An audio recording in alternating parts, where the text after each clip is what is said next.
দেশের দক্ষিণ পূর্বাঞ্চলে বন্যার পানি কমার সঙ্গে সঙ্গে ভেসে উঠছে জনপদের ক্ষয়ক্ষতির চিহ্ন। এখনও অনেক জায়গায় বসতবাড়ি পানিতে ডুবে আছে। দুর্গত এলাকায় ছড়িয়ে পড়ছে নানা রোগবালাই। তীব্র সংকট দেখা দিয়েছে খাবার ও বিশুদ্ধ পানির। 11 জেলায় বন্যায় ক্ষতিগ্রস্ত অন্তত 54 লাখ মানুষ। ফেনীতে 23 জন সহ এখন পর্যন্ত মৃতের সংখ্যা 58 জন। প্রতিনিধিদের তথ্য ছবিতে সাইদ মাহমুদের রিপোর্টে থাকছে বিস্তারিত।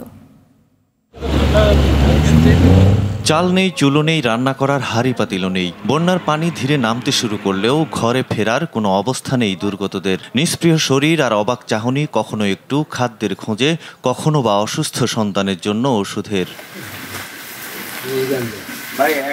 ফেনীতে বন্যা পরিস্থিতি কিছুটা উন্নতি হলেও এখনও তলিয়ে আছে সোনাগাজী, দাগনভূঞা সহ বেশ কয়েকটি এলাকা। এই জেলায় এখন পর্যন্ত 23 জনের মৃত্যু হয়েছে। খালে বিলেও বিভিন্ন স্থানে ভেসে আসছে মরদেহ।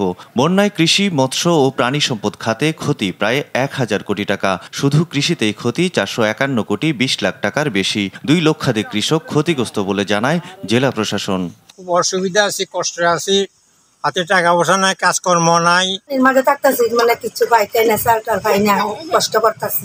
কোন রকম যদি আমাদের কিছু ভিজা খাবার, চাল ডাল যদি দিয়ে একটু সহযোগিতা করা হয় তাহলে খুব ভালো হতো। নোয়াখালীতেও দুর্গত এলাকায় পানি কমছে। এখনও সেনবাগ, সোনাইমুড়ি ও বেগমগঞ্জ সহ বিভিন্ন উপজেলায় ঘরবন্দি লাখো মানুষ। সড়ক বিচ্ছিন্ন এলাকায় ত্রাণ সামগ্রী না পৌঁছায় খেয়ে না খেয়ে থাকতে হচ্ছে বানভাসী মানুষকে।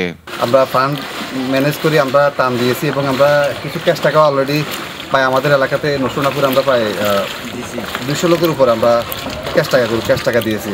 কুমিল্লায় কৃষি, মৎস্য ও প্রাণী সম্পদ খাতে প্রায় 1650 কোটি টাকার ক্ষয়ক্ষতি হয়েছে। তলিয়ে গেছে 64,000 হেক্টর জমি। এতে সবচেয়ে বেশি কৃষি খাতে ক্ষতি 848 কোটি টাকা। চট্টগ্রামে কৃষিতে 400 আর মৎস্যে 290 কোটি টাকার ক্ষয়ক্ষতির কথা জানিয়েছে প্রশাসন। খাগড়াছড়ি, মৌলভীবাজার, হবিগঞ্জ, ব্রাহ্মণবাড়িয়া, সিলেট, লক্ষ্মীপুর ও কক্সবাজারে বন্যা পরিস্থিতির উন্নতি হয়েছে। বন্যার্তদের মুখে হাসি ফোটাতে শুরু থেকেই কাজ করে যাচ্ছে সশস্ত্র বাহিনী, রাজনৈতিক দল ও বিভিন্ন স্বেচ্ছাসেবী সংগঠন।